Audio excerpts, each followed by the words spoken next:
Hey, this is Bruce Cook, and I'm just showing you my beginning stages of prepping my garden for my 2025 super hot pepper growing season.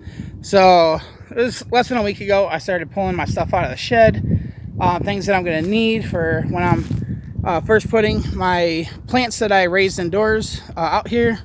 So, the first thing I have to work on is, I've been working on it, is sterilizing like my plant containers and everything else that comes into contact or close contact with my plants.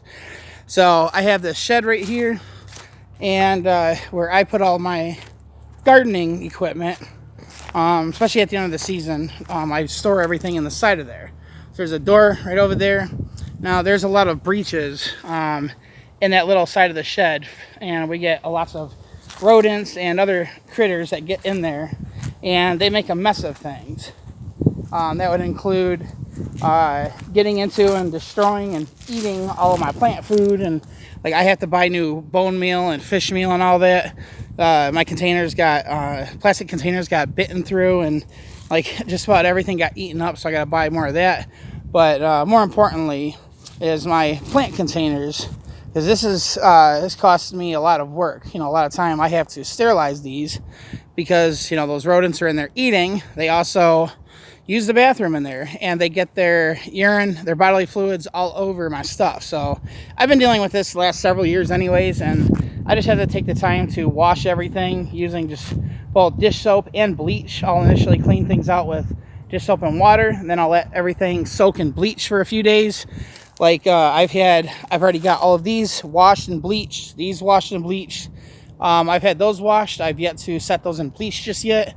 But what I'll do is I'll put them in containers like this. I'll put a lid on there, and these orange buckets, at least the ones that don't have holes in the bottom of them, drainage holes, and I'll fill them up with water, and there'll be a little bit of dish soap to help things stick to the containers, and bleach, Clorox bleach, and I'll let them sit for 2 or 3 days inside of there.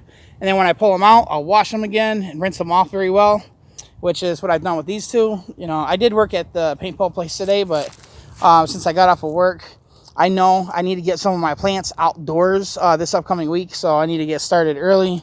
So this is Sunday afternoon.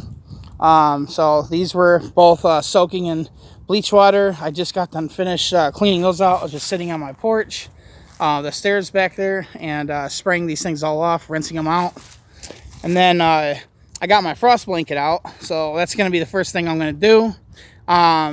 Now, I didn't smell rodent urine on the frost blanket. It was definitely all over my shade cloth right here. On my other two shade cloths that I have a couple, I can't remember, I have a couple 50% shade cloths, sunblock, and 140%, or it's the other way around, 240% and 150. But those ones were sealed off into containers, so they didn't get touched by the rodents. This one was in the open, so, it stunk pretty bad. My frost blanket did not have that smell, but I will be spraying it down with rubbing alcohol and soap water. So, but I gotta make a tent with that thing, just to have it on standby out here, just in case we still get freezing nights. It's only March 16th today, so technically, at least where I live, you should be waiting until like the first or second week of April, maybe even the third week. But I like to get my stuff outdoor sooner than that. That's why I invested in a frost blanket, and it has worked for me this last several years doing it this way. Right now, I kind of have no choice anyways. I have to get some of my plants out of my grow box inside my bedroom. I have several of those plants that are already in half-gallon containers, and at least one of them are almost as tall as it's almost touching my grow light. Like, they're huge, they're taking up space, and I have to make room in there for more seedlings to pull out of my propagation unit and put them into cups. And there is pretty much zero room right now to pull any more out until I get the plants in larger containers out of there. So, like I said, in some of my previous recent videos, I want to have my biggest garden grow season this year. I want to have at least 150 plants. So what I'll be doing, I mentioned this in the video that I want to expand my size of my garden. So what I do plan on doing, and I hope I do go through with this, is I'm going to have to remove, let's see, I'm probably going to remove this side of the fencing, and I'm going to extend it at least another like 7 or 8 feet going that way, and then of course going all the way around. So I got some more lumber I'm gonna have to purchase. I do believe I have enough fencing left. I should be able to get the job done. If not, I'll buy more. But I remember my biggest growth season I had was back in 2023.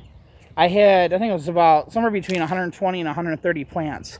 And this thing was crowded. Like, I had plants going all the way around. They were all bunched up together. And I remember I had 2 rows in here. It was either 2 or 3 rows. And it could be tough to get in there and water all the plants. And so I need to make this a little bit bigger. But that's my plans. So I'll be getting these things sterilized. And I have to go to Home Depot. I'm going to remove those little 1x2s, and I'll go buy new ones. And I'm going to use that 1-inch PVC pipe, and that's going to be the skeleton, or the frame for the tent that I'm going to make. So I'll have my little shade cloth tent right here to have them underneath when they first come outside. It helps them harden off. That's been working perfect for me every year. And then I'll have that on standby. I'll have that erected, and it'll be on standby in case we have freezing nights. So then I could place my new plants that first get put outside. I could place them from in here underneath the frost blanket tent, and that'll save them from dying from the cold. But anyways, I thought I would show you what I got going on. So I just started putting this stuff out here a few days ago, and I'm starting to work on getting all this ready. So anyways, hope you enjoyed that video, and I'll see you in the next one.